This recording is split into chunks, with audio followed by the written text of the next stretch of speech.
Hey guys, আশা কৰোঁ তোমালোক সকলো ভালে আছা। আজি মই চালোঁ বাৰিছত নতুনকৈ ৰিলিজ হোৱা শ্বৰ্ট ফিল্ম নিবিৰ আৰু তাৰা, য'ৰ লিড কেৰেক্টাৰত আছে ৰাব্বানী ছয়াম এজ নিবিৰ আৰু চেলেচি বৈৰাগী এজ তাৰা, যিখন ৰাব্বানী ছয়ামে আপোনাৰ নিজে ডাইৰেক্ট কৰিছে। থুলমূলকৈ ক'ব গ'লে ষ্টৰিটো এনেকুৱা যে আপোনাৰ যোনটো নিবিৰ কেৰেক্টাৰ আছে, ল'ৰাজন একেবাৰে প্লে বয় আৰু ক্লাছ চাছ একেবাৰে এটেণ্ড নকৰে। আনফালে তাৰা এজনী একেবাৰে সহজ সৰল ছোৱালী, যাক আনকি কলেজতো সকলোৱে চাইলেণ্ট গাৰ্ল বুলিহে কয়। আৰু তাৰপিছত নিবিৰে তাৰাৰ প্ৰেমত পৰে আৰু তাইক চাবৰ কাৰণে সি আনকি ক্লাছো এটেণ্ড কৰা আৰম্ভ কৰি দিয়ে। আৰু শ্বৰ্ট ফিল্মখনত নষ্ট ল'ৰাৰ কমলৰো এটা সৰু কেমিঅ' আছে। বাট ইয়াতে প্লট টুইষ্টটো তেতিয়া আহে যেতিয়া আমি সকলোৱে গম পাওঁ যে তাৰা অলৰেডি লাষ্ট 3 yearsৰ পৰা এটা ৰিলেশ্যনশ্বিপত আছে, মানে এটা লাভ ট্ৰাইংগেল। গতিকে শ্বৰ্ট ফিল্মখনত শেষত কি হয় জানিবলৈ আপুনি সম্পূৰ্ণ শ্বৰ্ট ফিল্মখন চাব লাগিব, যাৰ মই লিংকটো অলৰেডি ডেছক্ৰিপশ্যনত দি দিছোঁ। আৰু যিসকলে গম নাপায় তেওঁলোকক কৈ দিওঁ যে এই শ্বৰ্ট ফিল্মখনত আপোনাৰ খৰচ হৈছে টোটেল 6 লাখ টকা।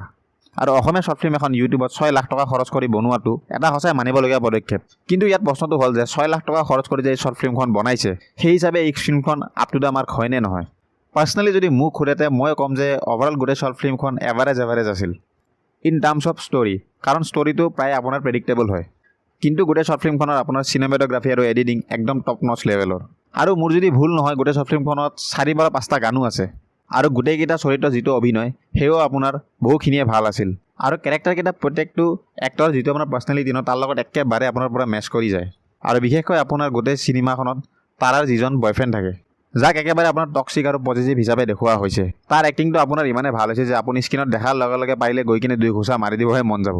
গতিকে অভাৰঅল যদি আমি গোটেই শ্বৰ্ট ফিল্মখনৰ কথা ক'বলৈ যাওঁ, আমি ক'ব লাগিব যে the whole short film is above average.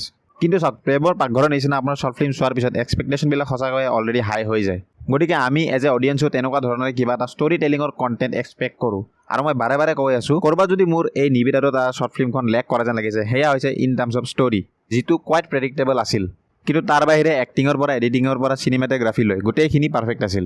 চ' আজিলৈকে আকৌ লগ পাম নেক্সট ভিডিঅ'ত, তেতিয়ালৈকে টাটা বাই বাই। আৰু যদি চেনেলটো তোমালোকে নতুনকৈ আছে তেতিয়াহ'লে ছাবস্ক্ৰাইব বাটনটো টিপি দিবা আৰু ভিডিঅ'টো লাইক কৰিবা।